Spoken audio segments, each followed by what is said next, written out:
Hello.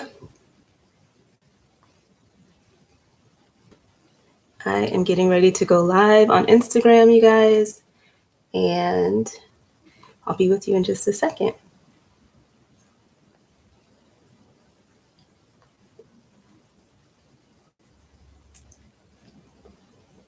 It's been too long, clearly.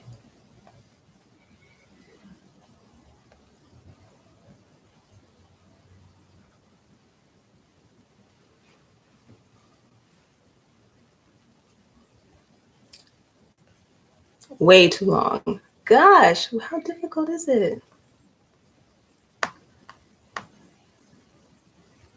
So you guys should know that I switched from an Android to an iPhone, and let's just say that it is not my smoothest transition I've made in my life.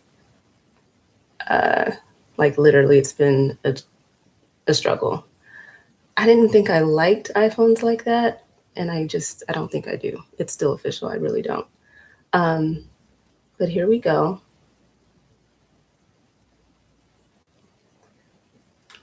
This is so annoying.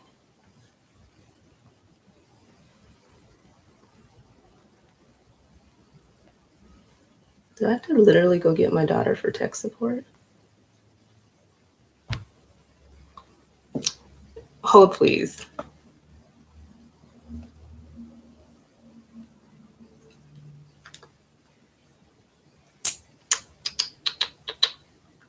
Now it wants to behave. Now I'm live. Hi, you guys. It's Makiba here on YouTube, on Instagram Live, trying to kick off season 8 of the Pro Cheerleading Podcast. I'm very, very excited, lightweight nervous, but I'm just going to roll with it. I have wine on hand in case I need a little bit of relaxation. But it's been like 4 months, you guys, since I got started. So we're just going to, buckle up, buttercup, and just roll with it. There's so much stuff to talk about. It is not even funny. But thank you guys for joining me tonight.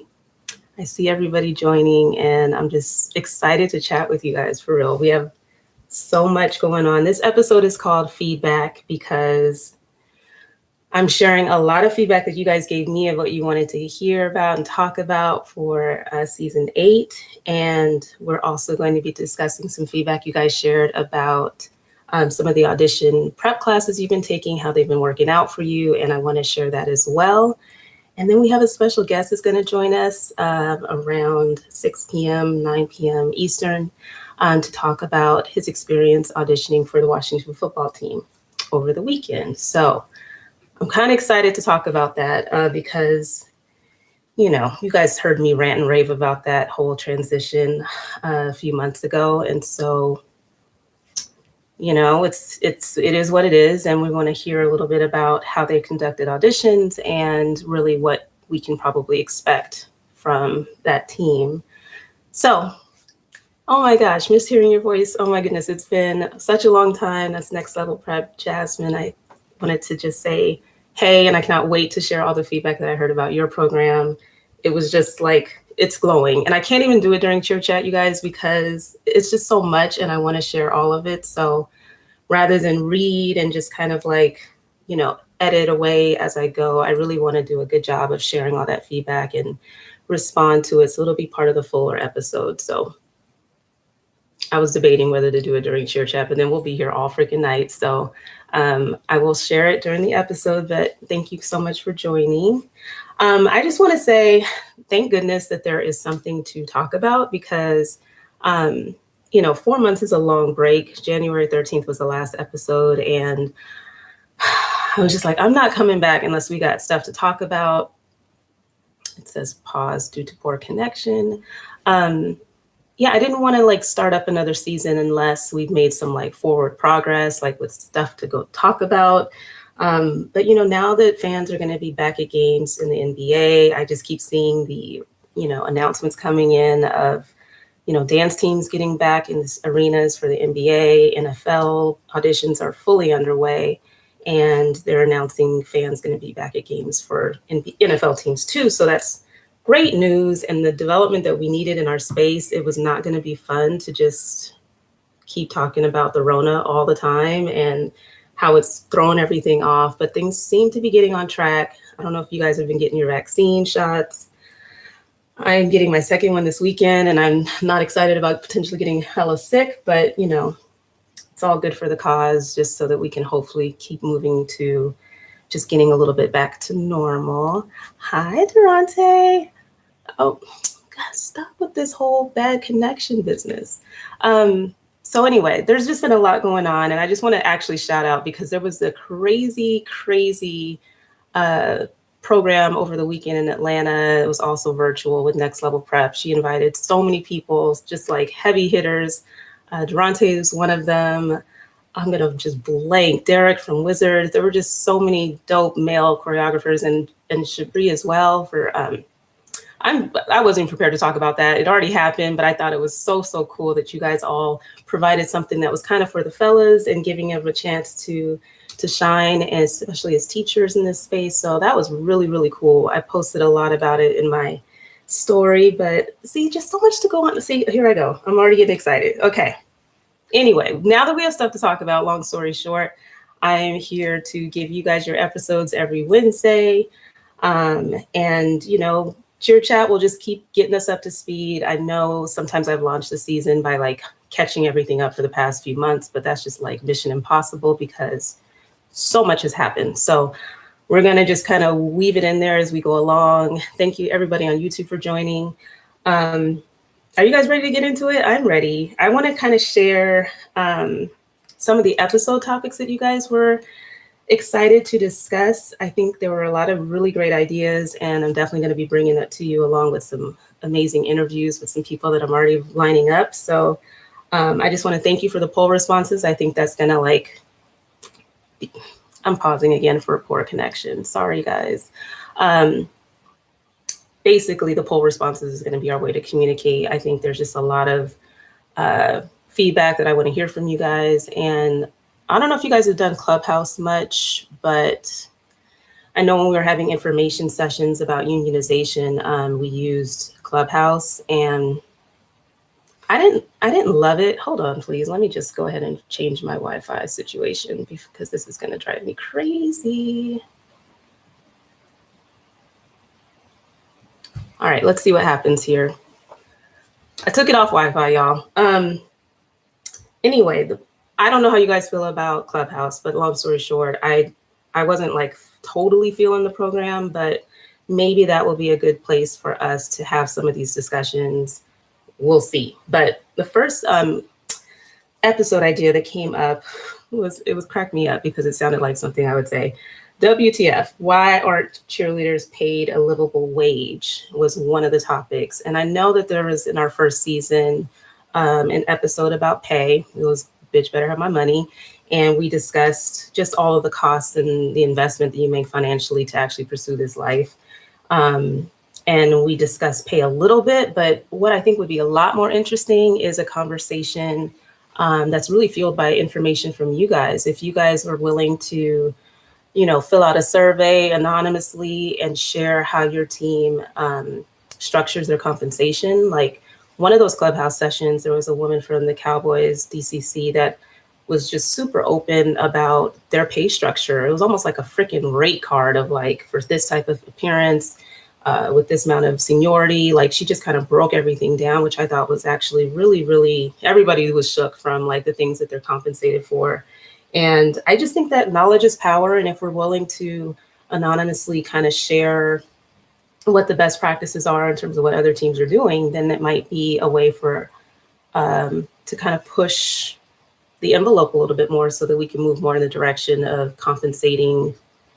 I don't know if we'll get to livable wage in my lifetime. I'd love to see it, but at least we can kind of show maybe some best practices or ways of doing things. And we could just move beyond minimum wage. Can we agree on that? I mean, I think that's a step in the right direction. So I'm going to be launching that. Hopefully you guys will feel comfortable. You know, it is a vault. I think it will be helpful to know the team name. Obviously, I would love to capture information for NBA and NFL. So let's just see what information we get. A woman had reached out after one of the panels that I spoke on, and basically wanted to lend some of the resources that she has through her company. It's like a pay equity company, and there are, tech companies and different clients that they have that are really trying to tackle this issue of pay equity, especially between genders. And so, we might partner together and just figure out what data we can pull from that and share it back out. And she actually had some other great information. And this is stuff, you guys, honestly, that you can use in your own day-to-day job, right? Like, you should be aware of what your peers make as best as you can, gather that information, or using different resources online to figure out what you should be paid so that you can ask for more money. I think it's all in the same of knowing your worth and being willing to negotiate. And so I'm excited about that topic. So look for that poll, or actually the survey. I'll set it up probably with Google Docs, and then you guys can let me know once you've made the teams and then you feel safe and sound, just what the pay structure is like. And we'll share it back out anonymously, of course, okay?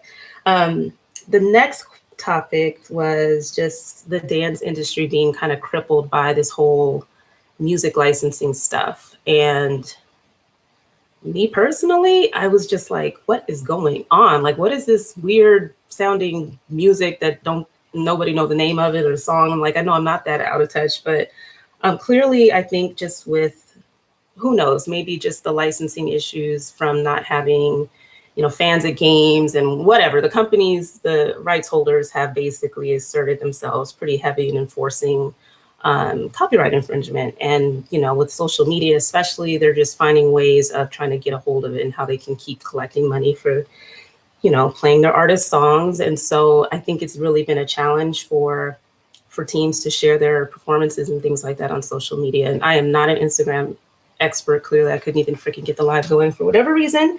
But, I know that there's talk of or people use reels in some form or fashion to kind of get around it. Like, even I know better too, you guys, because I did not copyright, but intellectual property law when I practiced. So technically I knew my little snippets. I considered it fair use, but you know how Instagram is. I've had my stuff taken down before.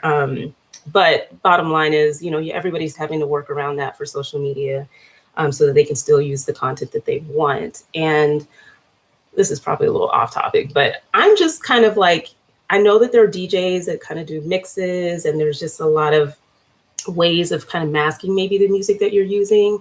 But it does sound like it's getting a little just sound effects galore, like you're in a Star Wars movie, like just, anyway, I'm not going to try to make a soundtrack here, but the point is, it's like getting a little distracting, if you will. Like, I don't know what you guys think. I'm curious if maybe we can get a DJ that does those types of mixes, maybe a couple choreographers, and maybe just have a music episode, because I would imagine that it would be a little limiting to not be able to be inspired by music the way I know I would be if I were a choreographer. So I don't know how you guys feel dancing to that kind of music, but it kind of is a little I don't know. I'm not exactly in love with that either, but I know we're doing the best we can so that we aren't, because I think I heard that that's how the Atlanta Falcons cheerleaders Instagram got taken down because of that. That's what I heard. Anyway, I hope that's not the real reason, but we don't want that happening. And I dang sure don't want mine taken down. So I'm going to try to behave this season and use the music functionality to post when episodes launch. But anyway, next topic. You guys ready? People wanted an update on the dance teams that have been cut and kind of what's the latest going on there. And, I definitely plan to keep looking and keep an eye out. I don't know where the Charger girls are, if they're coming back, what's going on with that. I keep mentioning it and nobody says anything. So Lord knows what's happening. But there are NBA teams as well that have somewhat disappeared. Some have come back kind of under the radar. So I'll kind of weave in the latest updates on how these teams are doing, especially the newer ones, right? So another topic was the team uniforms and program dynamic changes, whether that's the look, the style, the members. And we're talking about like dramatic changes. And I think we focused a lot on kind of like the change that happened with the Washington football team at the end of last season. But there are also other teams that are going through changes. And, there's just obviously not a lot of a room for you.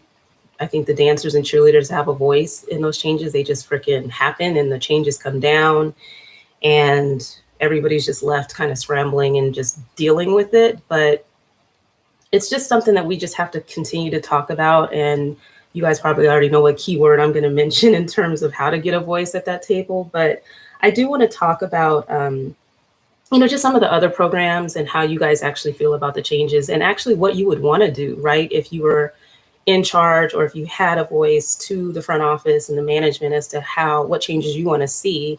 I think this is probably one of the few platforms where we can actually try to define that, like, hey, this is the kind of change that we would want to make to our program, or this is a change that we just absolutely don't want to make, and why. And maybe you guys hear feedback from fans, and your information and your insight and your perspective, I think, could be very helpful. And I just think we probably have to put it out there into the universe, what it is that we would want, or you would want.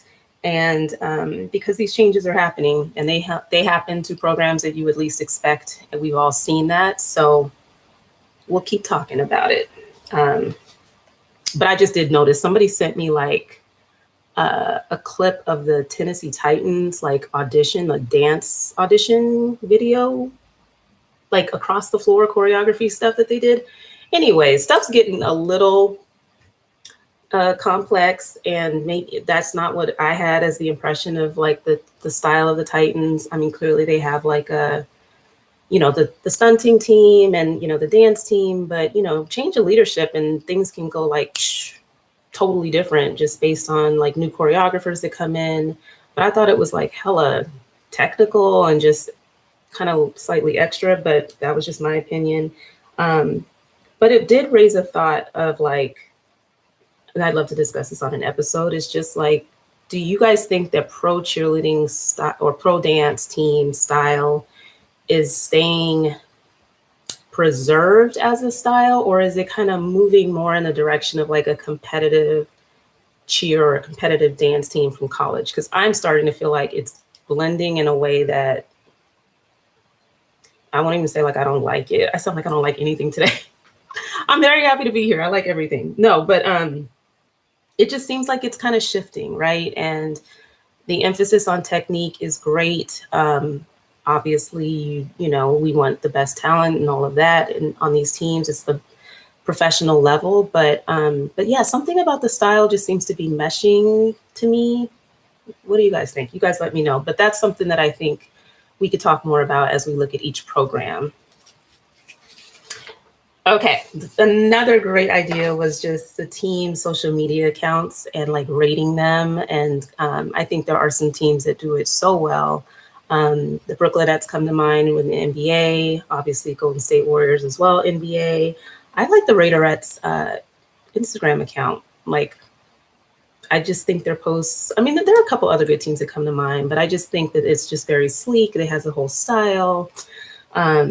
It comes across really nicely. And I think different teams manage their social media differently. Some of them have like a whole social media committee on the team. Some have an actual staff member that coordinates through kind of like the front office. I don't know, but it made me think that like, depending on the resources and the support that you have within the organization, you can really shine in that way. And I definitely think the way that your teams are presented on social media, you either feel proud of it or you're just like, oh God, can we just step it up a notch or get with the times? And, I don't know if that's how you feel about your team, but yeah, I think there's just a wide variety of teams that are doing things right.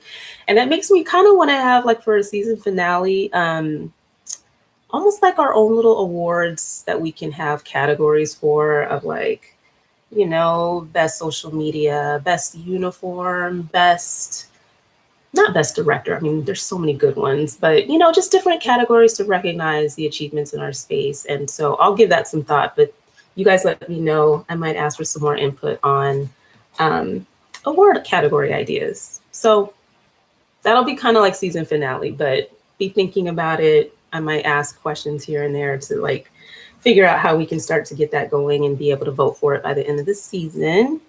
And another topic was the Raiderettes. Here we go again, Raiderettes, but their new facility, you guys, I don't know if you've seen it, but I've seen people posting either pictures or videos of them being in the new facility for the first time. And let me just say, like, whoa. I mean, yes, it reminds you of DCC, like with the pictures in the locker room and their names up, but it is just so glamorous. And obviously they have this beautiful stadium that they didn't get to touch hardly all last year, thanks to the Rona. But it looks like, just based on them putting their pictures up, and maybe they're taking the same squad and not really having auditions, but it is fabulous. It's freaking fabulous. I encourage you to go check it out if you haven't seen it. I loved that they had like a wall of like all the award recipients, like Raiderette of the Year and Rookie of the Year and all that stuff. They actually created like a big wall to recognize and preserve that. I just love programs that like embrace their history and celebrates it and doesn't just like wipe it off the freaking face of the earth. I think it's great. So I think their facility is beautiful, and they looked great in their performance. They looked like their debut performance on the field. So congratulations to them all. If you guys really did kind of not roll over, but you know what I mean? If last year's squad was able to stay on so that they can actually experience the full season, I think that's a great decision in this case. I mean, I kind of feel like that for a couple other NFL teams, but that one in particular didn't look like they got to do anything. And so, but the rest of them, NFL auditions are underway, and definitely, like I said, I'll be giving updates about the teams as they form and announcements are made. Are y'all ready for the spicy topic? Hi, Ray. Sorry. Good to see you too. Now I'm like, join me. But today's topic that's kind of going to take over Cheer Chat, and let me look at the time. Okay, I'm doing good. Is just a deep dive on mixed gender teams. This was another topic that people wrote in about, and then just based on, just a lot of back and forth, I just thought maybe we could just kind of tease out how we can discuss this as a community, because I think it's starting to feel a little controversial how, whether it's just how female dancers in the pro cheer and dance community feel about co-ed teams, or just kind of competing with men for spots on teams who are in audition season. There's just a lot of different emotions, I think, that are starting to build, and they're conflicting emotions, I probably should dare to say. I mean, I think even when Brittany and I started and we did our Boys Just Want to Have Fun episode in our first season, we were just kind of talking about not necessarily pros and cons, but different considerations about having men join the NFL teams.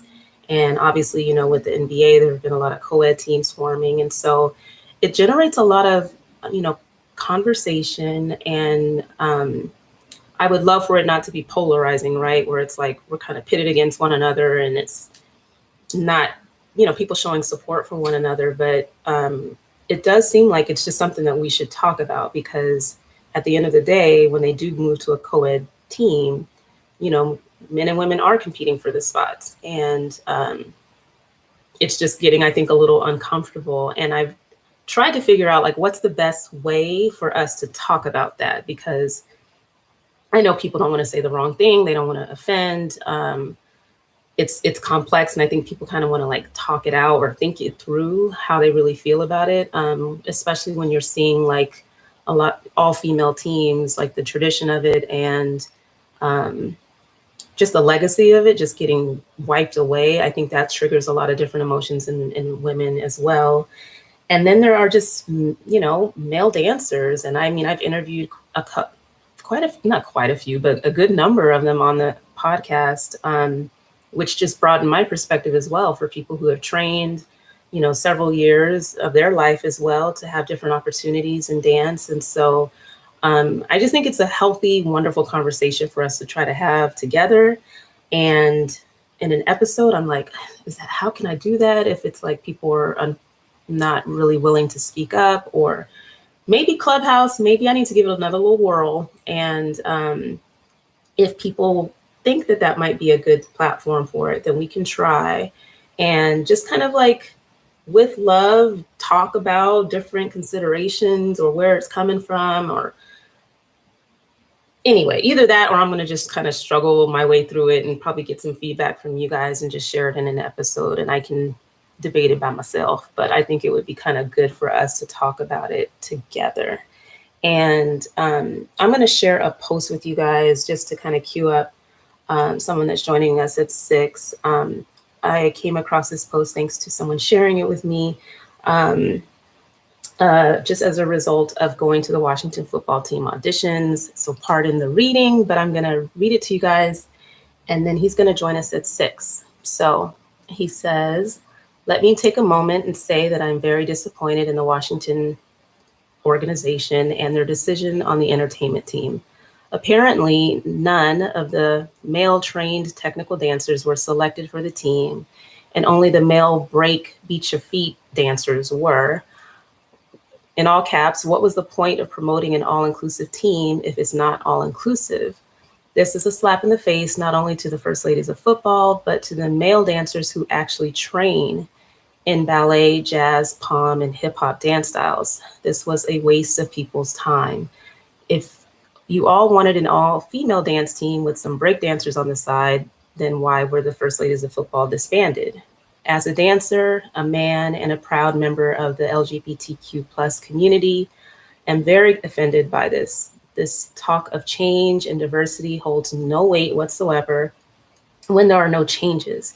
If you all were concerned about men looking less masculine/gay alongside beautiful, strong, and brave women on that field, then the verbiage should have been different. Let's be very clear. History has never been made by playing it safe.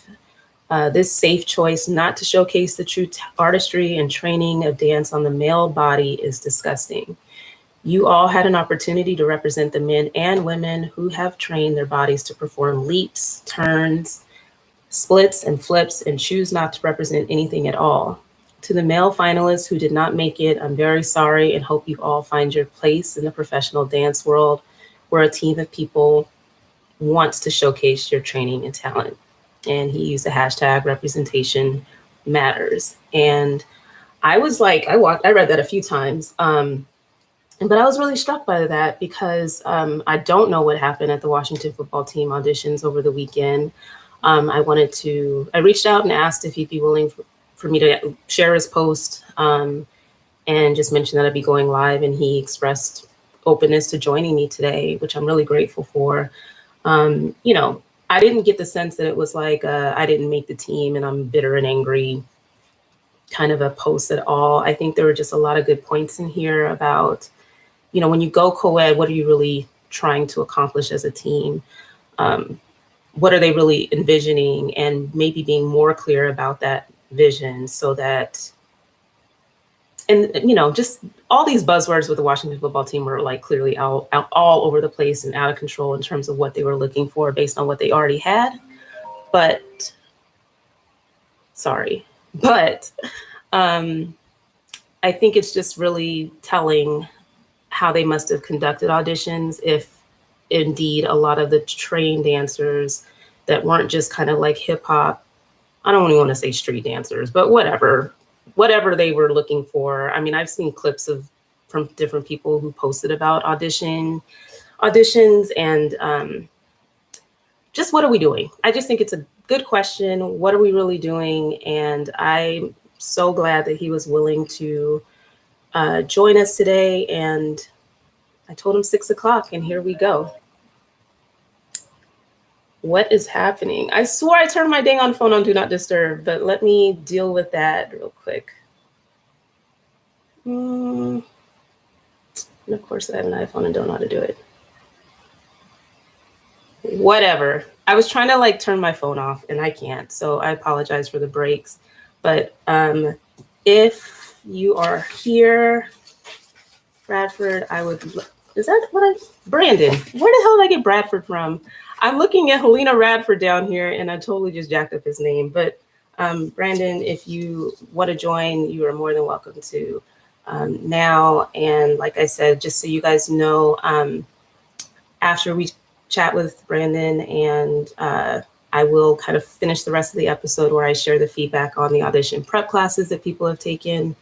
And I can't wait to share that with you. And so I'm until we get him on, I'm just going to give you a little preview. The most like glowing messages came in for the Train with Tiff program and Next Level Prep.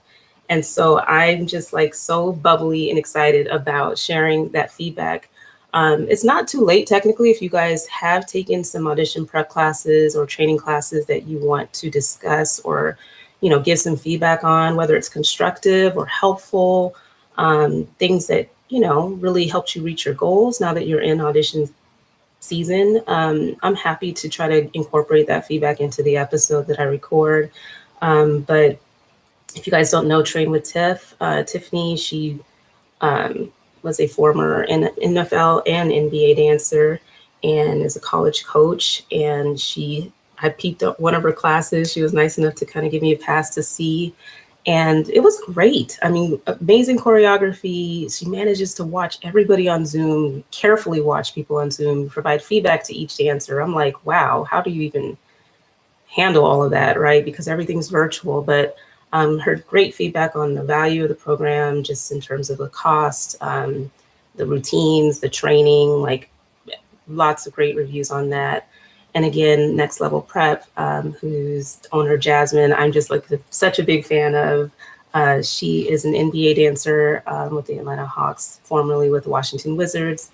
And she's launched this company. I don't even know technically timing wise, but I feel like it was like literally not that long ago. And for the amount of success that she's had, it's just like mind blowing and so excited for her. But there were just so many wonderful reviews of her program as well. Just your passion, Jasmine, for your dancers and all that you do to help them reach their goals, just your flexibility, just lots and lots of nuggets. So I'm going to save it because I do want to, dig into each review because I think there were themes for sure. But there were just some really good feedback. And I think it's great. We don't really have like a Yelp of like pro cheer stuff.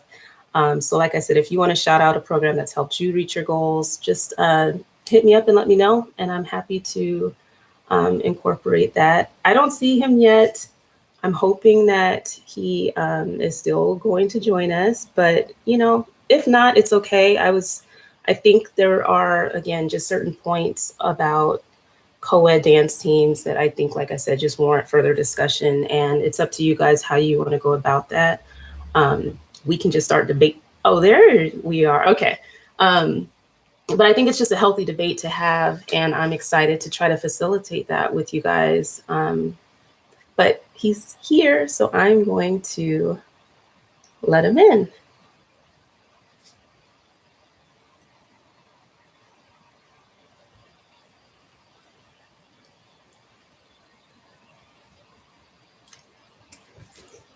Hello, how are you?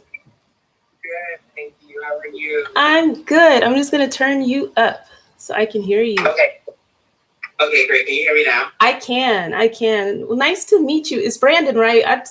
I jacked your name up so bad. It was Bradford. I don't know why I did that, but it's the traditional Brando and Brand common one, the original one that everybody knows. Okay, well, there we go. Well, it's very, very nice to meet you. My name is Makiba. Why don't you just tell us a little bit about yourself? I saw a video that you posted today. I don't know if that was for the auditions, but you're clearly trained. Okay, trained, and very, very talented. So tell us a little bit about you and your training and background, and then we'll hear about kind of why you were, oh my God, stop it. Sorry. Am I here? Yeah, I'm still here. Yeah. Okay. Yes, go ahead. My name, the whole spiel, got it. So my name is Brandon Belmiro, White Little. I have been dancing now for about 17 years. I started dancing seriously in high school. I went to a fine arts Catholic high school here in the DMV. Shout out to Bishop McNamara. I studied under Victoria Keithline and Danielle Ward and Victor Ba. I've been started to take the Vaganova method in ballet, the Chiquetti method in ballet, Afro jazz, Broadway jazz, hip hop. So it started there, and one thing that just kind of struck me with dance was that it was just limitless. There was, as long as there was music and a song in your heart, you could dance. And I was like, this feels right for me. Okay. Went to Morehouse College and was like, I wanted to be in journalism. Didn't want to be in journalism, and I went into the Disney College program, and where I started to do shows and parades, and I ended up staying there for like 2 years, just literally dancing and performing every day, and I just fell in love with it. And then after that, I came back home, and next thing you know, I had the opportunity to dance with the Washington Wizards, so I'm also a former NBA dancer. Go Wizards. Yes. And who was the director? Was it Derek? Yeah. Okay. My coach was the infamous Derek Whitfield, Absolutely. who was an amazing coach, who allowed me to be a part of the first Coed team that they had brought to Washington, D.C. So it was literally a dream come true, and I got to like be a part of that team. Its inaugural season, and then after that, I went into coaching, and now I am the DMV Lady Warriors semi-pro dance team coach, and they are everything and more. They're my babies. Like I did not fall out of love of dance, but I learned a different avenue of dance. That of course is not like traditionally promoted, and you don't really hear about like coaching and editing music and doing the videography. There's so much that goes into dance performance. And I just fell in love with coaching. So here we are. So what led you to want to audition for the new entertainment team with the Washington football team? Like, what did you hear about it? What were your thoughts? Definitely. Sparked my interest was, as a coach, in order for you to be a better coach to your team, you have to learn with your team. And, you know, I told them I would be a complete hypocrite if I did not take on that new opportunity and go and try out for this new team. Although, like, you know, there was a lot of controversy with it and things like that. It's like, hey, new team is a new opportunity. Go out there and just try it and see what it is they're looking for. You know, they've been training nonstop since, you know, last year, November. So why not go for it? And like I said, for me to have not have gone, it would have been a complete waste. Like, you know, how can I inspire other people? How can other people look up to me? How can they learn from me if I'm not going out there and learning myself? Right. So that's what kind of the go ahead.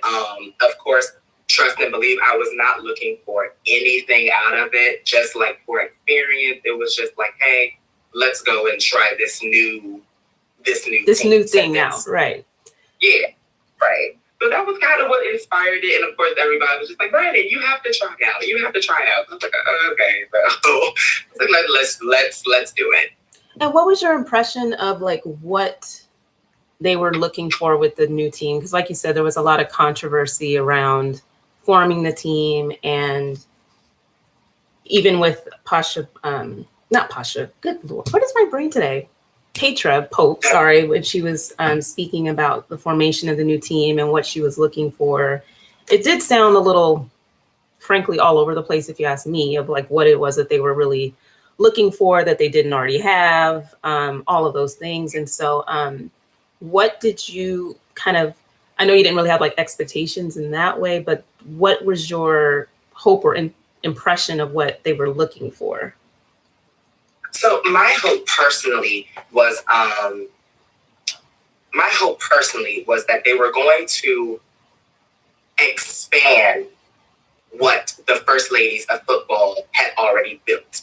That they would continue the legacy of training, of fitness, of health, of community engagement, and of course just being like a well-rounded performer overall. There was a sense and of course, like, you know, the First Ladies of Football are a legendary team, and a part of being I think the part of what made the First Ladies of Football legendary was that, first of all, they're like one of the first. So you have to acknowledge that. And then like the formula of performance, of fan engagement, of training, they kept that and they stood by that. And that was something that I was like, oh, this is a great opportunity for now everybody who is either male, female, tall, short, whatever, like just go in and like, let's just all dance together. So I was looking more so for a sense of togetherness, right, than in the dance world. I was personally looking to see if there was a sense of, I was looking for a sense of inclusivity that that was promoted. That was like, we want a little bit of everything. That's what I definitely saw. We girls, we want light feet, leg, we want spin, we want twirl, like we want everything. And I think a part of entertainment is, that's kind of what makes entertainment, when there is a show that is jam-packed instead of it just being this one little thing, So I was looking definitely more so for a more inclusive audition where they were going to evaluate you on almost really anything. Like, could you do this? Could you do that? Could you do this? I was really expecting it to be like a checklist of skills to see where you could execute and where you could not execute. So that's personally I thought it was going to be. Got you. Okay. Well, now that's super helpful. And I appreciate just how well you laid that out for everybody, just because I think I can definitely track like I said, it was a little all over the place, maybe what they were looking for, but just they used inclusiveness or inclusivity and representation and diversity a lot in the way that they were pitching auditions. So I think it's reasonable to expect that they were looking for diversity of talent, and especially in evaluating male dancers to now be a part of the team, that they weren't just limiting male dancers in any way to just a particular style of dance. Perhaps, So tell me what happened, or what was the process? Like, you show up, I mean, they didn't post a lot of info. I didn't sign up to get more info. Like, what was kind of the process like for auditions? The audition process was actually a very quick audition process. They, of course, as promoted, they were looking for a wide range of dancers. So we, of course, got in. There was, of course, social distancing in place, sat down, and then there was an announcement, like, for those that could do gymnastics, the breakdance style, the beat your feet style, to come on down to the field. And during that time, it was kind of like a show us what you got kind of deal, where it was like, we're going to play a song and you just freestyle and you can freestyle. You can really just do whatever you felt would impress. There was no like rubric or guideline as to what it was that they wanted to see. They just went for it. And then if they felt that you were sufficient, that you were what they were looking for, they passed those individuals like a number, and we're like, thank you so much. We'll schedule you an interview time, and we'll see you tomorrow. Tomorrow would be, finals. So it was like very, very fast. So like no kind of like, we're gonna teach you. Well, wait, I'll just let you go. So that's quick though. If finals is the following step. The first round. Okay. And that was, like I said, that was strictly for those that did like the break dance, the beat your feet, and the tumblers. Like strictly like just yeah. That was not open to everybody. That was like strictly for that group. Got it. Okay. And then was the part 2 to the audition, which was for those that were like the technical, and I don't really like to use that word, but for like the trained dancers who were like, hip hop, jazz, modern dancers. They were a part of the part 2, and during the part 2, it was an across the field combination, which was pretty much You start on counts 1, 2. You have a 3-step turn, 3 and 4. Pose on 5, pose on 6, ball change 7, 8, double on 1, 2, down Shanae 3, 4, arch back lift up 5, 6, turn down of it, and 7, ball change till 8, and restart the combination. So very fast, very fast. I'm like trying to keep up with you. Like, okay, got it. But go ahead. Just simple, just a little simple combination. Okay. But it was but I'm gonna do a little sidebar from there. From that combination, I definitely thought they were looking for like, you have to be trained, you have to be skilled, you have to like be skilled to like pass into the next round. So and from there they did like it was the same kind of idea. Like if you are told to go over here, like thank you so much, you were free to go. But if you were told to please stay, you made it into round 2. And then of course round 2 being like the actual combination of from the guest choreographer that they had. And then there was like a little break for people to get water, have snacks, things like that. And then they started the guest choreography. And it was more of a pop lock routine. I don't really know like the correct name of it. I know it's hip hop. But it's more of like the pop and lock style, where it's like a lot of isolation. There were a lot of floor tricks and things like that. You know what I mean? So it was on the cusp of it being like a break dance, but really more so like that pop lock route. Almost kind of like very similar to like the Jabberwockies or something like that. Which is like, you know, those like really small movements that like make a big impression. So it was really that don't look good on an NFL field. But go ahead. Sorry, my commentary might get a little extra. But anyway, so it was like for me personally, I saw that and I was like, whoa, like this is different. And I'm not gonna lie, like as many years as I have been dancing, I've never trained in that style. So it was very different, and it was intimidating. Like I can even say, like as a coach, like it was an intimidating combo. However, I think that I did that I think kind of was a little turning point for me in that audition was like, okay, if this is the choreography, that means that this is what is going to be expected like in a game. And if this was in a game, this is probably how the whole team is going to move.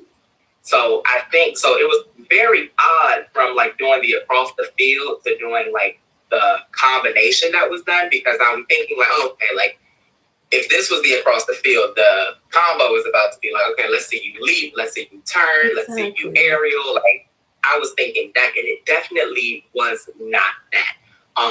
One thing I will say that I forgot to previously mention, there was, for Promotional, there was a TikTok that was created by the guest choreographer that I did see and learn prior to the audition. That was like literally the same style. And I thought it was going to be a little bit of that and a little bit of this. You know what I mean? I thought it was going to be a little bit more so mixed in with like the pop lock style with more of the traditional, like, you know, jazz, hip hop style, pro action style almost, if I say. And it was not that. So then, of course, after learning it,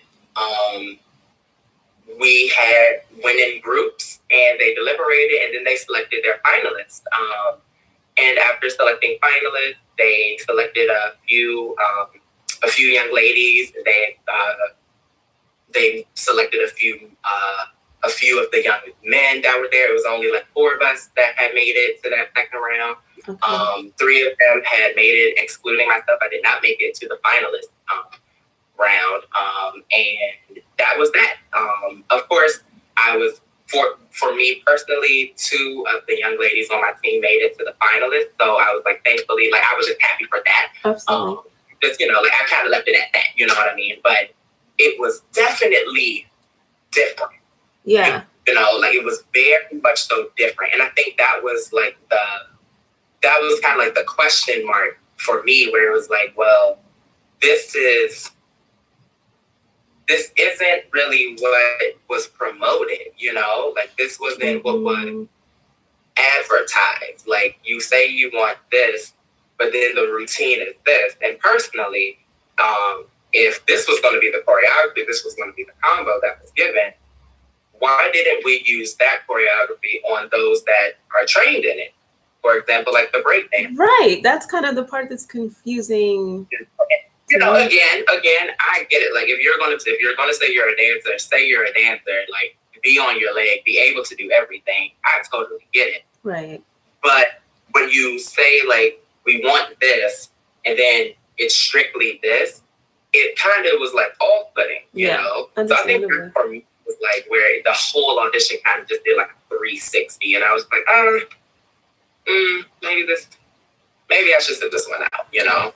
Well, I mean, I'm digesting everything that you're saying, and just kind of like, I definitely would have been thrown off, and maybe that happens on auditions. That's just a thing. But, you know, when I think of the promotional video that they posted on their Facebook page, I shared it on my Instagram story. It was almost comical, frankly, of like very hip hop, hairy kickball change, hip hop moves it was embarrassing, frankly. I mean, I didn't expect that to be like the combo maybe in auditions, but I definitely, it's just confusing. It's all around the board confusing, just hearing what I've seen, at least what was promoted, and kind of hearing about how they did it. And if it's to intentionally throw people off, or it just doesn't seem consistent with what they even were like screening for, because I'm confused. I'm just confused. Very confused. I think when I saw the promotional video, I definitely didn't get the vibe of it being more of a team, so to say. I think I got more so, we are looking for entertainment, like in general. I got like a general entertainment perspective, where it was looking for people to strictly entertain. And I didn't, because, you know, if it were to be a team, you would see like everybody doing the same thing, you know what I mean? The same style, the same vibe, you know, maybe a flip here, a trick there. But it was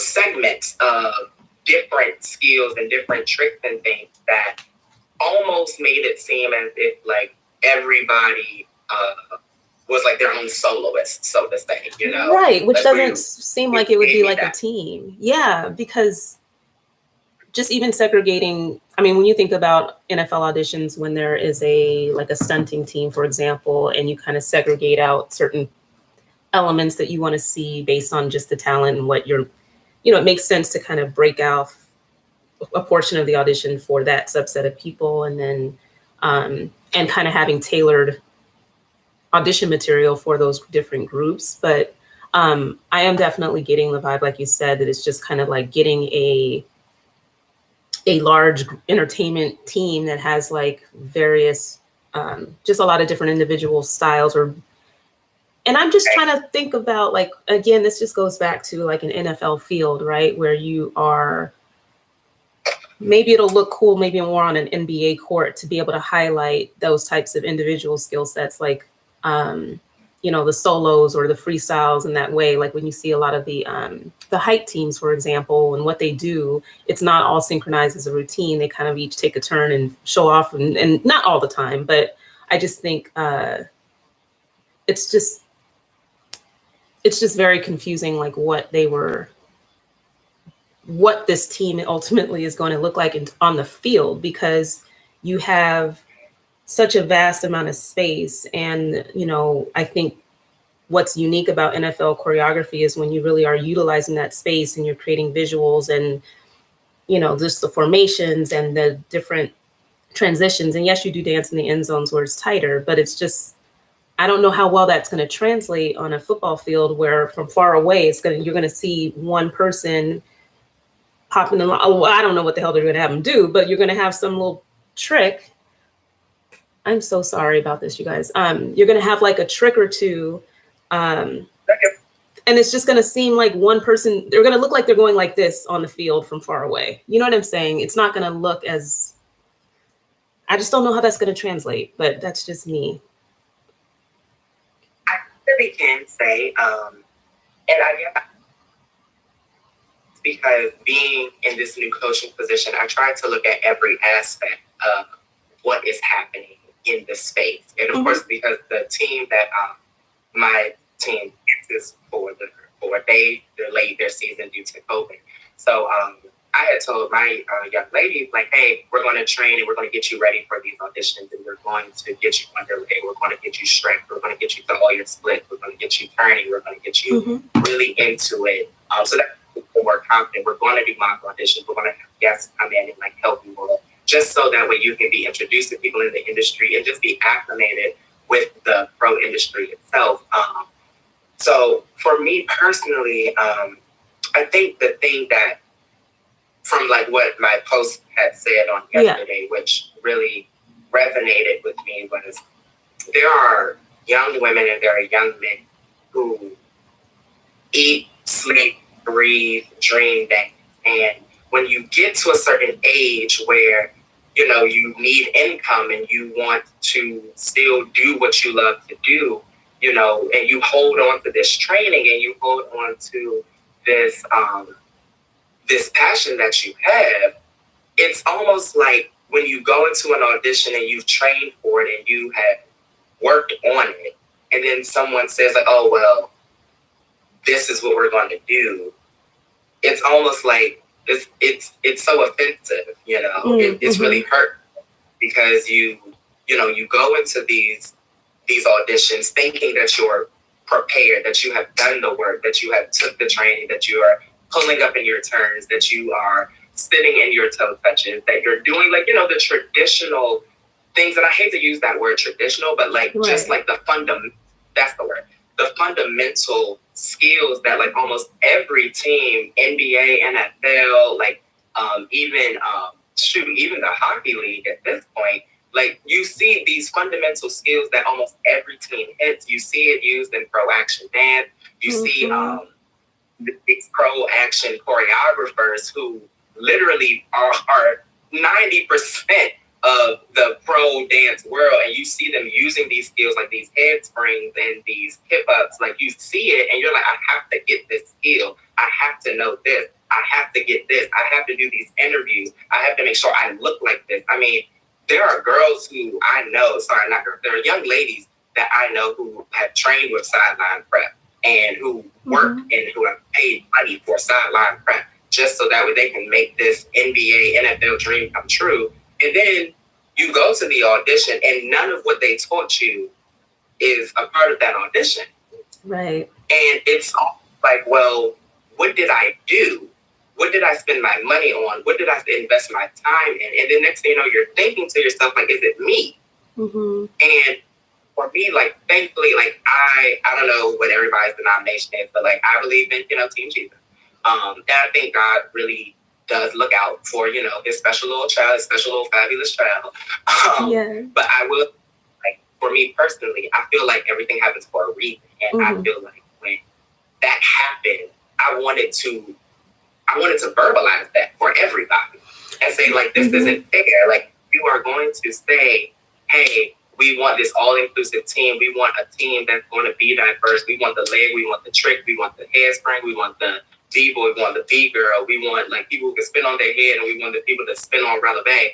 Like, if that's what you want, and then you go strictly down this one lane when you had all of these other pathways and avenues of dance in general, it's literally a slap in the face. And it's not just a slap in the face to like the auditioners, but to the previous team who worked so hard to build what it was. And for me personally, now that I am in this coaching position, whenever there is like a poison like that is in the team and you don't have the antidote to the poison, the poison, Like, it will always be there. It will always remain. It's not something that, like, you can just, like, sleep on and the next day. No, it will still be there. Right. So, the issues, and be clear, my post was not directed at any one specific person. It was directed at the organization as a whole.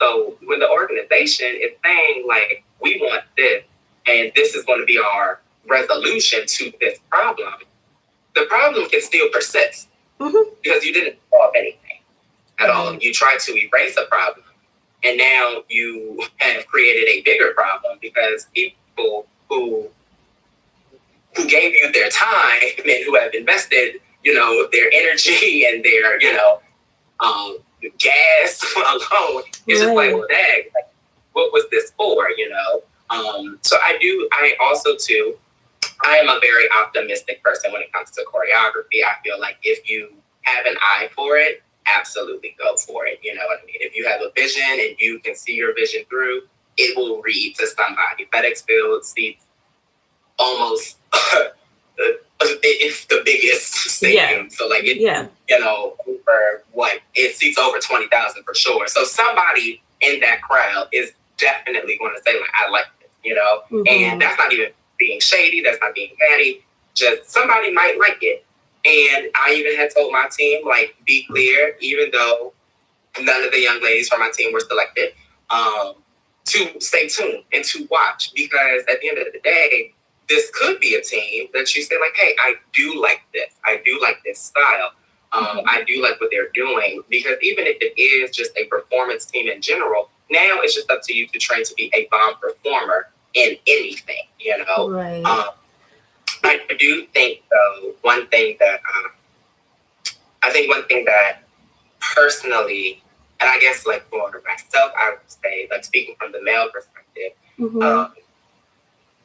it's very difficult to walk into audition. Just sometimes, like, as a man, as someone who is comfortable in their sexuality, as somebody who is living in their truth, and say, like, hey, like, this is me, this is the skill that I have, let's go. Some organizations are going to see all of this, and they'll be like, ooh, that might not work. And I know that going into auditions, and I am, like, that's just kind of the professional mentality that I have and that I know. There will auditions that I personally go to where people will say, like, oh, he might be a risk.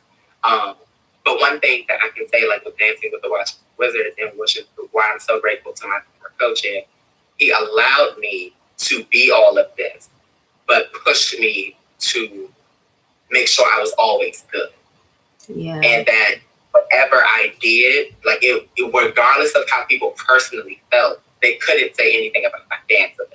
Right. So I kind of lived in that, and, like, that's how I try to coach. Like, you, regardless of how you look, regardless of your size, regardless of your hair color, your hair texture, your waistline, the size of your breast, the size of your butt, like, you have to sail dance and make sure that it is good and it's memorable. Right. That's kind of like how I went into, the NBA, and that's what I think pulled people into me personally. I enjoyed every routine. To be clear, I'm not sitting here saying, like, oh, like, I was the team. No, like, there were times where I went onto that court and I completely effed up. There were times where I forgot. There were times where I made a little simple mistake, but to be able to live in my truth in front of 18,000 people and say, like, this is Brandon. This is what Brandon's going to do. And I'm sure you have the best game day experience. That was, like, the world to me. So I kind of thought that Washington was going to kind of go that route. You know? Right. The LA Rams, for example, and, like, the first season they went away, they had, like, Quentin and Napoleon. I stormed just by being, like, on their leg, living in, like, their talent. Like, they kept up with what was already there. Yeah. And that's what made it good. It was the fact that they were, like, aside from their talent, aside from the diversity of the team, because it was a huge team, like, they really pulled you in. And of course, like even, you know, when even when the team like started to announce like, hey, we now have like 2 boys. I'm speaking strictly on like kids' first season. Right. Of course, there were like hecklers and people were just like, oh, like we should have just kept it all girls and blah blah blah. And it's like, you know, hey, have your opinion. But one thing like nobody could ever say was like they were bad. Right. Or they couldn't dance. They didn't. You know, yeah. meet the expectations. Exactly. You know? So I think that was my hope for this new team, for it to be a diverse team. And be clear, like now that I'm on the LA Rams they've done every style. They do every style. Like that's just like the coaching staff, the choreographers, they make sure that they give you the whole package. They make sure they give you a jazz, they make sure they give you a hip hop, they make sure they give you a pom, and they make sure that it works. Because even for me, you can go to like UDA and look at these collegiate teams compete, and every now and then you might see a boy on the floor, and it's like, oh, he must be able to like keep up. And that's what sometimes makes it good, when you see the boy and then he's doing the same exact thing, and it's like, wow, like you respect it that much more. You respect the girls that are the young ladies that are beside the boys and the young men, and you're just like, wow, like she can jump just as high as him. He can turn just as fast as her. That's what really makes the team cohesive. That's what makes it mesh well together, you know? So like I said, I think that was my expectation overall for like the team, especially looking at DTC Rhythm and Blue. I think that team is phenomenal. They always bring the smoke. Like, and it's another diverse team, a very diverse team. It's all inclusive. You have B-boys, you have B-girls, exactly. You have jazz, you have hip hop, and it's like they literally mesh so well, and they make this one fantastic team. So I think that for me, like I said, that was just my expectation. That is something that I was looking forward to with being like at the time, hopefully like being a part of the team, being a part of the organization. Right. But definitely was something that, like I said, it was a little hurtful, to be perfectly honest, to have been informed from one of the young men that did not make the team. He made the finals but did not make the team. He was like, hey, let you know, like, didn't make the team, blah, blah, blah, blah, blah. I'm okay, but, you know, like, whatever. And I was just like, but you're so talented. Like, you're so good. Like, what? Like, I know that. Like, I saw you. Like, you hit it. Like, you had it. Like, what happened? So I think it's just like you go into these auditions and you see these words being used, like diverse and inclusive and co-ed, and then it's like, well, what is it going to become? You know, I think sometimes in the pro dance world, when these teams do like these co-ed things and they start to add men to the dynamic, it's like they change everything just because you added the male counterpart. And it's like, okay, well, maybe not everybody might be comfortable with men dancing with palms.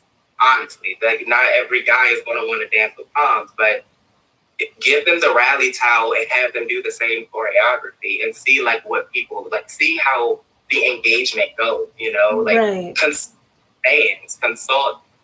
season ticket holders, ask them like, hey, do you personally like this? Like, would you rather see this or that? You know, I think sometimes like in the mix of trying to make something happen, things get missed. And it's like we miss some of the check marks that are on the list to like making sure that everybody is represented, to make sure that everybody feels included in. Even though I have no affiliation with the First Ladies of Football, I just knew like a few of the young ladies on the team. Even if the organization fell apart, they went to ruins and all that jazz, like whatever happened, acknowledge it. Let those young ladies have their moment. Give them their flowers. Have their banquet.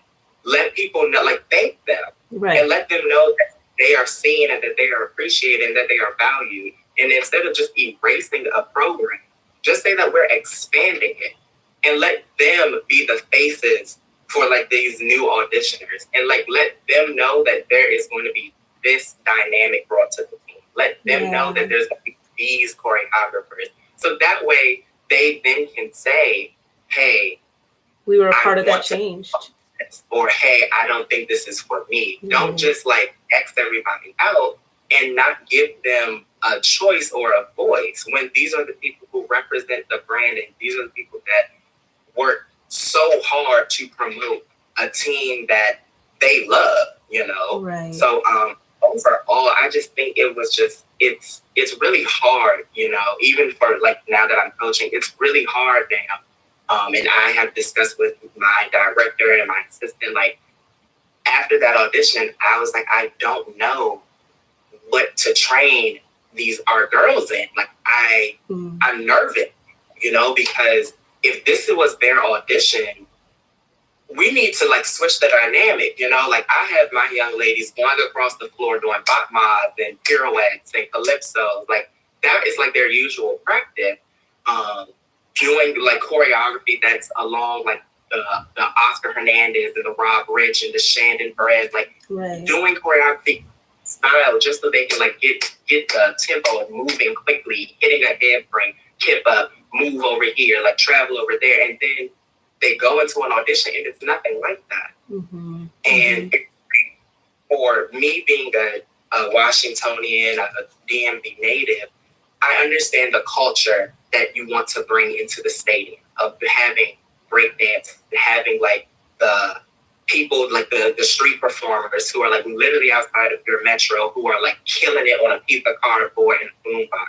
Bring that in, but make sure that when you're bringing that in, that you're also holding the door open for the people that have trained specifically for you, for the people who have dedicated time and effort to making sure that they had these skills and that they studied the team. Like, what was the point? You know, that's one thing that happens in the pro world. They always say, like, you always hear young ladies and guys say, study the team that you're auditioning for. I was just and thinking it's like, that. How do you study a team you're auditioning for if the team that you're auditioning for doesn't have material for you to study?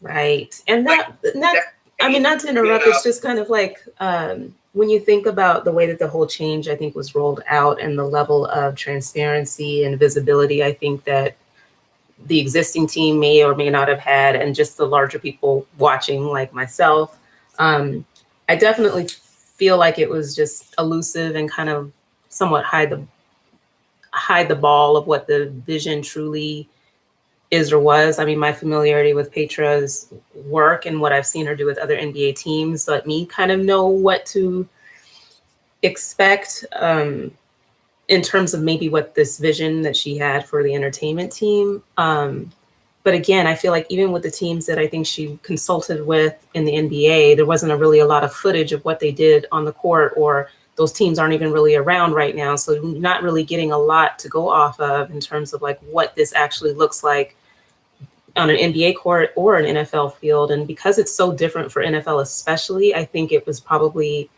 a disservice not to share that vision a little bit more of what that could look like. Because again, to your point, you know, and it just ties into this larger episode called feedback of like, you know, there's audition prep companies and people spending and investing money and a lot of time and effort to try to prepare for these virtual auditions or in-person auditions. And I get that it's not like the commercial world where maybe you show up and you don't know what you're going to get and you just freaking do it. And that's just the way it goes. But in this space, I think there's just room for a lot of respect to show for people who are thinking of pro cheer and dance as having certain elements that you need to prepare for and that you need to invest time in. So sorry.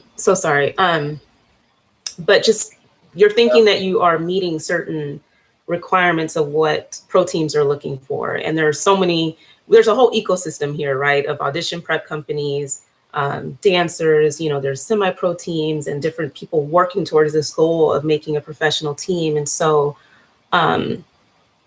just to kind of come in with this, I can just remix the whole thing and throw all this stuff into this pot. And the vibe that I got in the hearing of the way that they talked about building this team was just kind of like, if you, good grief, I'm so sorry. It was this concept of like, if you have the talent, like, I'm not, it's almost like not setting people up for success. And it's just like this attitude of like, if you can handle this remix that I'm about to slap you with, then maybe you're good enough to make it. But to say that to people who are clearly very trained and would have probably at some point delivered what it is you were looking for once it was clear what the expectation was, it is a little bit, like you said, a slap in the face. And, you know, I think especially hitting on all the buzzwords that they did and promoting it of like diversity and inclusivity.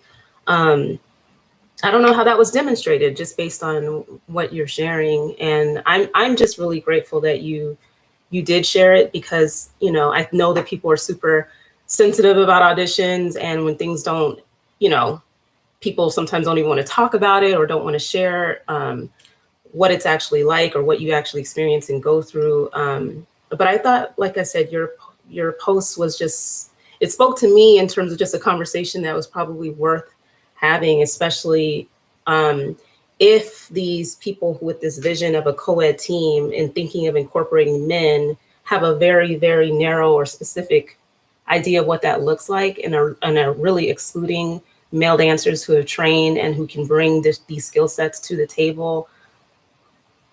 It is offensive. I mean, I would be offended. If you say I want co-ed and I want men, but I really just want you, like you said, like maybe the street dance, the person who's on the outside the metro, just say that. Just say that, because then I think people would know that what you actually are thinking of when you say co-ed isn't an actual blended, cohesive team of everybody with like equal skill sets and bringing the same things to the table, and then things that we've seen done successfully with several NFL teams. So I think it was very reasonable to have an expectation of an actual cohesive team where everybody gets to shine based on like not to say that you can't do something different, but just like, again, communication I think is important. Showing respect for the dancers I think is important in an audition process. And there's a fine line, but I just think it could have been handled so differently. And I'm not.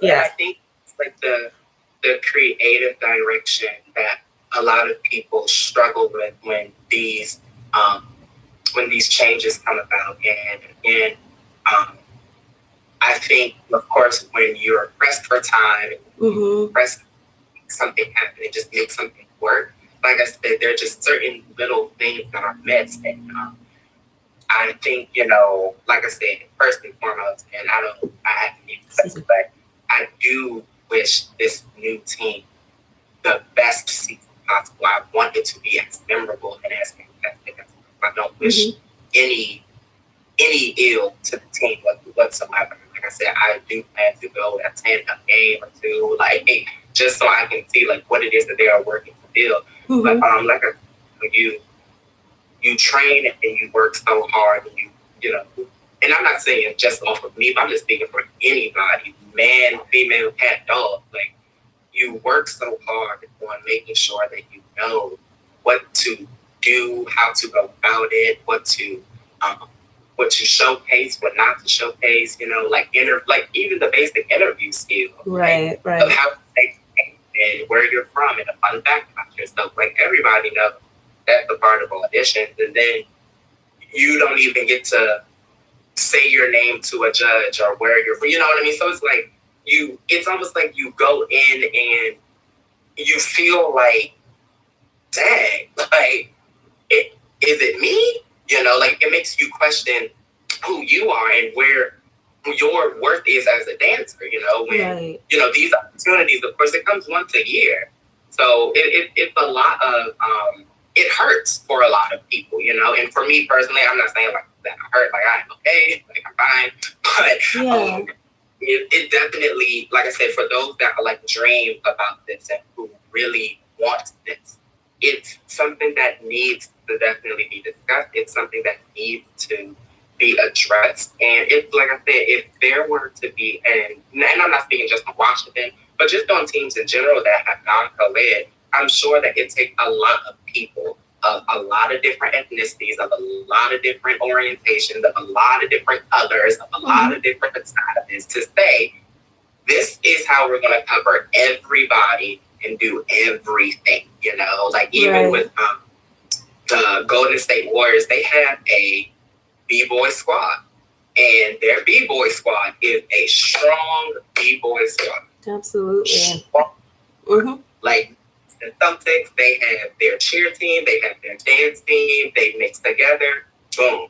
Like Brooklyn, they have like a drumline, B-boys, like it's so much happening. It's just like, wow, like this is entertaining, you know, like, and I think even with the NFL, like progressively making these changes to go co-ed and to do these things, it's like,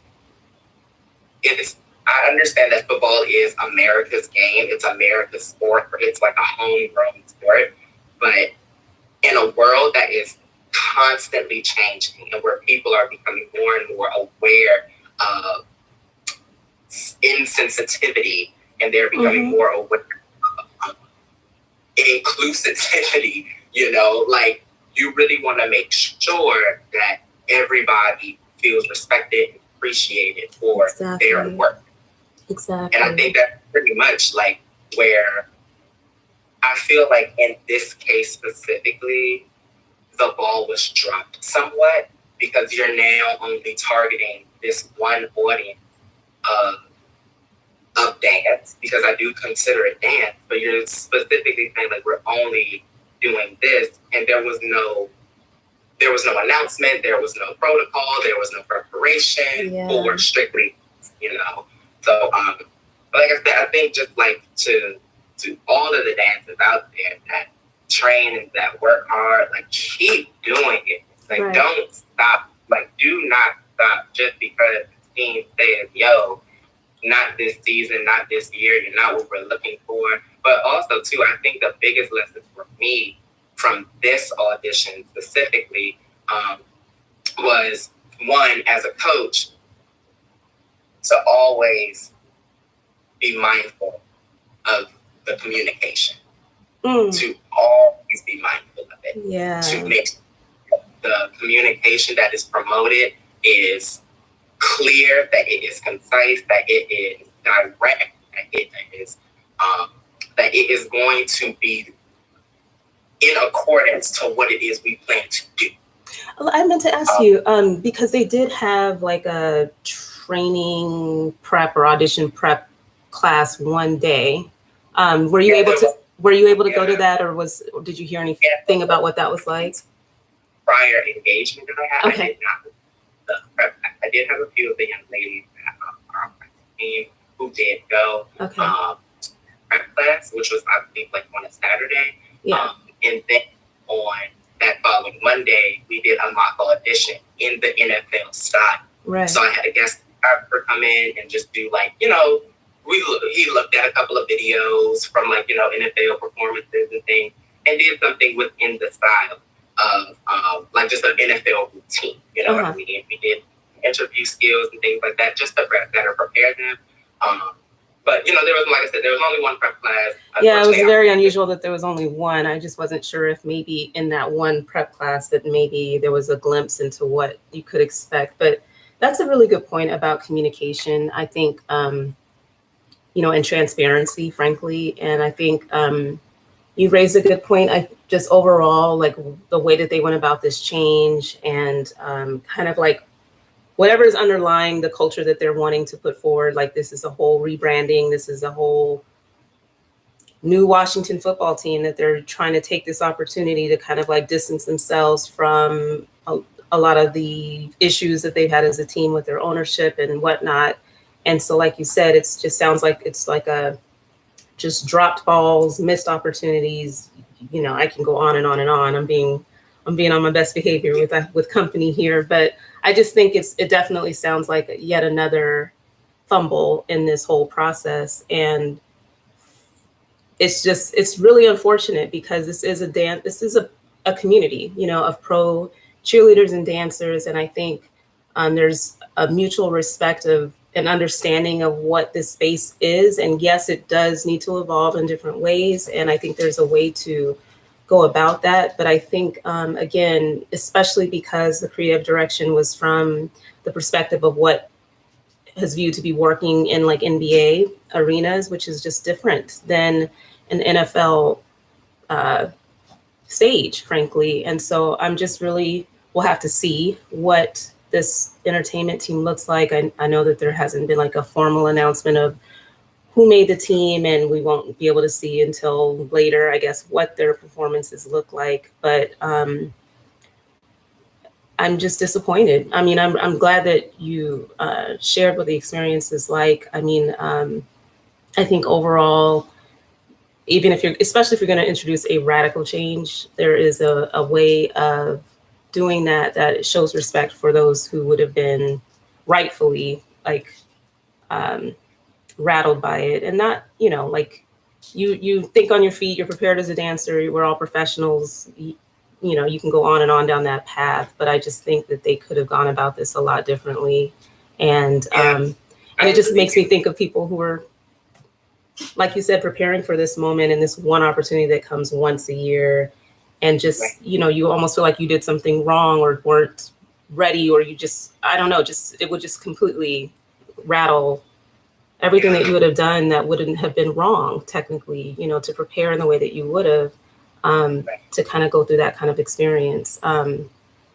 Anyway, I'm just so happy that you were willing to talk and share, because it's such an important conversation. And again, I think, you know, there's so many issues. It's layered with teams going co-ed. And I think you wonderfully stated just kind of like an approach that would be appreciated for people, for male dancers who have trained and who really are excited about the opportunity to showcase all of that talent and training. And so these teams should just really be mindful of how they go about incorporating men into their teams. Don't do it to be cool.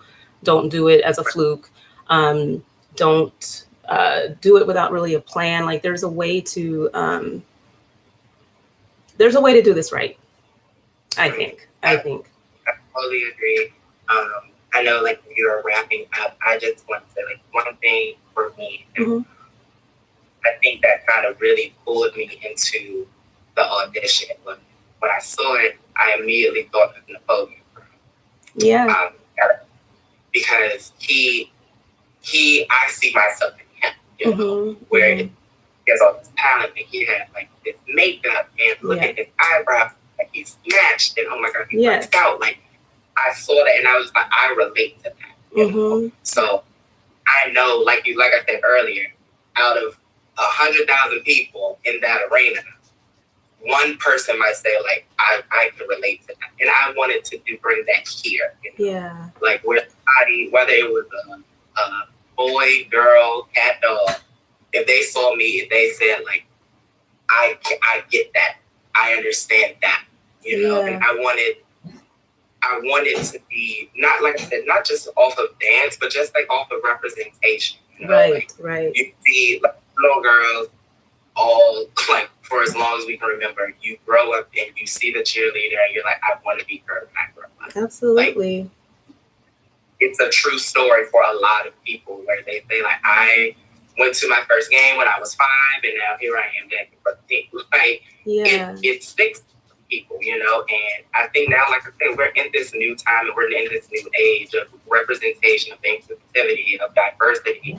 Like, you check each box and make sure that everything that, first of all, be clear, sure that what you are selecting is, of course, going to be able to do what you are requiring them to do. Absolutely. Make sure that what you are selecting also represents everybody within the organization, within the season pass holders, within the ticket, within the people who are always sitting up in the nosebleed. Like, make sure that it resonates to everybody. The people in the concession stands, the people that are in ticket sales. Like, make sure everybody is represented. And that is, I know it's a hard conversation to have because, of course, only so many spots on the team. It's only so much time that you have on the field or on the court. But it's something that needs to happen. Yeah. Across platforms of pro dance, especially now, like I said, with teams going co-ed. Yeah. If you're going to go co-ed, if you're going to, disband a team, make sure you acknowledge those prior. Make sure you thank them. Make sure you have the banquet. Make sure you invite the alumna to come back and give a speech. Like, let people, remind people of the legacy. Like, that's what history does. Like, history is just the retelling of a legacy of something that happened. And that's why I said, like, nobody has ever, like, made history playing something safe. Yeah. Nobody ever has done that. If you want to be iconic, if you want to be legendary, do something legendary. Have a team that has that and that represents this and that is not afraid to do the Latin night and do the Pride night and do the West Indian night and do the Black History Month. Like, do that. I just wanted to say, like, if you think about like what you just said in terms of the history, here is essentially the start of something new. What would be the beginning of a new legacy of a new team? Why launch it in this way? Why let this be the beginning of whatever vision that you have for this new entertainment team? Like, to start it off on this kind of a confusing, unclear, weird little note, especially the way that the transition happened. Like, it's a missed opportunity to actually maybe have a beautiful story or a beautiful passing of the baton or evolution. And again, I just don't know who's in these rooms when they have these conversations, but I just had to say that because you're so right. History is retelling, but you just established day one of the history of this new Washington football entertainment team. And this is how you went about it. Like, what are we really? Like, oh. Wow. Okay. Okay. Okay. We're here. Maybe next year. Yeah. Like, I agree. It's just something like, I think my goal, like I said, as a coach now, is just to make sure that aside from having a team that is ready to go pro and having a team that is aware of the industry and how it moves, I just want them to fully understand anything that the industry is always changing. Yeah. And that the look is always changing. The style is always changing. It's your job to keep up with it. To keep up, and in the case, like, hopefully, fingers crossed, if there's another audition, hopefully there is more of a direct line of communication where it's like, we only want this, period. Like, we only looking for this, and if not, hey, move on. I do think, like, shoot, even if it was an announcement made at the beginning of the audition, like, hey, just so you all are aware, we discussed last night, we're going to do this instead. You're free to stay if you want, but if this isn't you, you might as well go. Like, that would have been completely different. But like I said, I just hope more than anything, honestly and truly, that the team is successful. That the people, the young men and the women who did make the team, that they go out there, that slay, that they kill it, that they unapologetically demolish every team. And like I said, I personally want to see more inclusive teams. I want to see more diverse teams. I want to see teams that are not afraid to have the boys doing the same tricks, the same the same lead, the same turn as their female counterparts. I would love to see the female counterparts jump as high, dance as hard. Like, I want to see that because that is a part of the representation that Matt I was referring to. Just represent all of it. And when you represent those things and when you give people the opportunity to showcase that, people respect it more. Exactly. People respect it more. They give more into the organization. They invest time, and next thing you know, like, this team has gone viral because of this. For all of the right reasons, not just because it was we just added some guys. Yeah. And did like a medley of, we'll see what they do. It's the mentality of solos and to the side. Exactly. Who knows what kind of don't let me go on and on with that analogy. We'll see what they do. And like you said, I mean, I'm cheering for everybody. I know I went through this with the NBA teams. I was not loving the way that a lot of the changes went down when they did decide to go co-ed. And then once they formed, I was really hoping to see what they did with it and just a successful season for the dancers. But, I hope this isn't another instance where it was just kind of like thrown together in a way that wasn't as thoughtful as it could have been. And then it kind of fizzles out because it doesn't really land and resonate with the fans and the larger community. Like, I know a lot of people want the opportunity to dance professionally. And so they'll still show up at auditions no matter what. But I just think there's just a real risk of what we have all established as a pro cheerleading community of tradition and legacy in our space. And if more changes like this come as swiftly as they come, and with dropping some balls and missed opportunities and, just not really managed as well as they could be, then it can just disrupt what we've got going in a lot of ways it's not ideal. And again, I just thank you for spending time with me this evening and talking and just bringing to light a lot of things that I just think are super worthy of conversation. I really hope we can keep the conversation going, because a lot of people did write in about like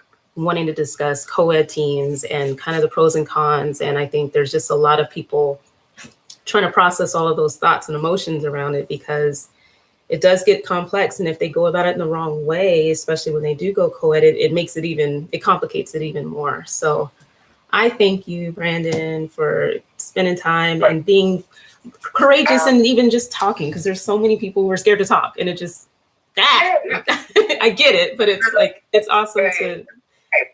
Okay. Yes. Like, if I didn't do the eyelash on my face, if I'm not good. Yes. What you gonna do?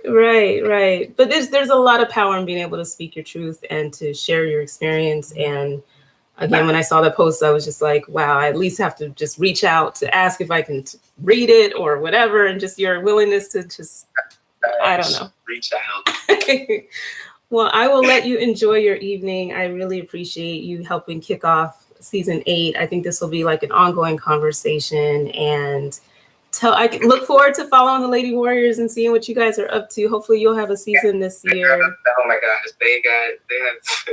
we have a lot to do now. We have a lot of restructuring to do. No, but I think, keep up the tradition of pro cheer as we know it too, because it is a beautiful form of dance and art form that we have to preserve. So hopefully you can weave in some of these elements maybe, but keep doing what we do. That's right. That's all we can do. Yeah. Keeping on. Well, thanks so much. Thank you. Nice to meet you. And we should connect so we can have like a more full-blown interview, but this was amazing. We'll be back. Okay, sounds good. All right, have a good one. Thanks. Bye. Of course, my dog is not behaving. You guys, I just want to thank you for hanging in there. This conversation I think it's just a really, really important one. And I really do look forward to expanding this conversation beyond today, and just getting a lot more perspectives of how we're feeling about co-ed and how we go about making these co-ed teams. And this was one example. I'm so sorry, my dog is so out of control. Just a minute. But I do want to say that this is going to be an amazing season. I have a lot in store for you guys. I think it's all in the spirit of just making our community tighter, stronger, better. And I'm hoping that you'll just take this ride with me and be willing to talk and share information, whether that's anonymous or not. I think we can all benefit from learning from one another. And if anybody has anything else to add before my dog has a conniption fit, I'll wait. I didn't really get to follow a lot of the comments during this, but I will just scroll a little bit, but you guys can definitely hit me up later if I've missed anything. I'll look back and I'll definitely address it when I record the rest of the episode. I knew we were going to be talking a lot today, but episode 1 of this season will be out. Actually, technically, how many episodes is this? This will be like episode 60, whatever. How many episodes have I done? The point is, there's been a lot. This will be 79. This will be 79, you guys. How have there been 79 episodes? But tomorrow it will be posted. And that's all I'm going to say, unless anybody, just reading Ray's comment, from being on a co-ed stunt and dance team, my perspective is different, but being a dancer, I also understand. Yeah, there's so many, I think, different experiences just based on the different teams, you know, with a stunt team, a dance team. There's a lot of consideration. So hopefully I can just figure out a way to layer the conversation and maybe even have an episode about it, or maybe we all jump on Clubhouse and just chit chat with each other. But I thank you for joining. I'm going to wrap up and finish adding in all of the wonderful feedback again about the Train with Civ program and the Next Level Prep program. And you guys stay tuned. It'll be up tomorrow, and I'm excited to launch this new season with you guys. Thank you on YouTube for hanging in there. No update on the union as of now. I think once you guys make these teams, somebody asked a question on YouTube about where we are with unions. I just think I'm going to keep giving information about it. And as you guys make the teams, if it's something that you want support in doing, everything's kind of laid out for you. There'll be more to come. I think it'll be a follow-up bonus episode with the larger union that was willing to kind of take on different teams if that was something that they wanted to do. So stay tuned for that. And I missed you guys, and rusty as hell. I'm going to learn how to use my freaking iPhone. I'm going to turn my ringer off. Like, good Lord. Thanks for hanging in there with me and just dealing with my dog. I'll have my stuff together next week. But I love you guys. Stay safe, and good luck with auditions. I'm still catching up with everything that's going on, but if you are in the middle of auditions, do your best to prepare, show up as your best self, and just go for it. And let me know how things go. I love hearing stories of people making the teams and making their dreams come true. So I'm rooting for all of you, and I will look forward to chatting with you next week.